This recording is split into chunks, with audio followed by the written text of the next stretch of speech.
გაზაფხულზე სასტუმროებსა და საოჯახო მარნებში ჯაუშნების რაოდენობა გაიზარდა. ტურისტული ობიექტების მფლობელების ინფორმაციით ვიზიტორებს ელოდებიან როგორც საქართველოდან, ისე უცხოეთიდან. მარანი ველისიხური ერთ-ერთი არის, რომელმაც ტურისტების მიღება აქტიურად დაიწყო. დღეს მე-19 საუკუნით დათარიღებულ ტურისტულ ობიექტს საფრანგეთიდან სტუმრობდნენ. მაია არუთინოვის ვარაუდით სეზონი დატვირთული იქნება და ამისათვის უკვე მზად არიან. თუ სიმშვიდე იქნება, სეზონი იქნება არაჩვეულებრივი, იმიტომ რომ გასულ წელს ამ დროს უკვე ტურიზმი, ასე ვთქვათ, გუგუნებდა. თებერვალში დავიწყეთ სეზონი და ყოველდღიური ჯავშნები გვქონდა.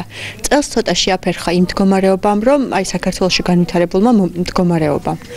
თუმცა ეხლა რაღაცა სიმშვიდისკენ მიდის ვითარება და ვფიქრობ, რომ წლევანდელი სეზონიც ძალიან კარგი იქნება, რადგან ჯავშნები გვაქვს. შემოვიდა, ეხლა დაიძრა ტურიზმი.